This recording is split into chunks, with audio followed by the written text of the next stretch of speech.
Bonjour et bienvenue.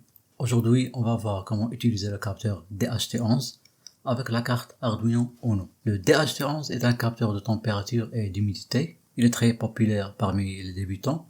Il existe deux versions du capteur. Une avec 4 broches, dont une non connectée, et l'autre avec 3 broches, que j'ai ici. La plage de détection du capteur est de 0 à 50 degrés Celsius pour la température et pour l'humidité c'est de 20 à 90% de l'humidité relative. Donc maintenant je vais brancher le capteur. Donc ici j'ai placé ce capteur dans cette plaque d'essai. Je l'ai branché avec la carte Arduino Uno. Donc comme on a dit c'est un capteur avec 3 broches et de gauche à droite c'est le signal de sortie qui est un signal numérique. J'ai branché avec D7. Puis l'alimentation ici en 5 volts et la masse à partir de l'Arduino. On va passer au code.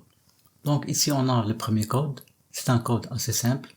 Ici on ajoute la librairie DHT, on déclare l'entité DHT ainsi que la broche utilisée pour le signal de sortie.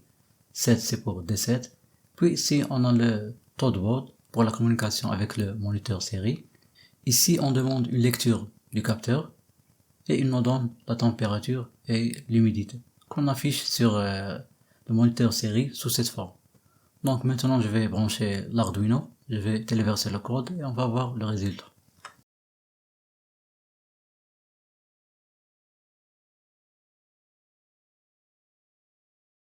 Donc on a vu comment utiliser le capteur DHT11 avec la carte Arduino Uno et le moniteur série.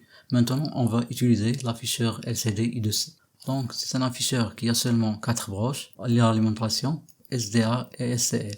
Je vais brancher avec 5 volts et pour SDA et SCL c'est avec A4 et A5. Donc l'afficheur maintenant est branché. On va passer au deuxième code. Donc ici j'ai le deuxième code. On ajoute la librairie pour l'afficheur LCD I2C et quelques lignes pour l'afficheur, ainsi que l'adresse I2C. Elle peut parfois être 0x3f ou 0x27. On déclare les deux instances. Au lieu de démarrer le moniteur série, on démarre l'afficheur. Et ici dans la boucle, au lieu d'utiliser les instructions pour le moniteur série, on utilise celles pour l'afficheur LCD I2C. Donc je vais maintenant téléverser ce code et on va voir le résultat.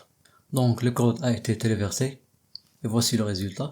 Je crois qu'il y a un problème sur ce symbole du pourcent qui ne s'affiche pas correctement et je crois que j'ai aussi un problème d'humidité. Bon, ceci est comment utiliser DHT11 avec la carte Arduino et à bientôt.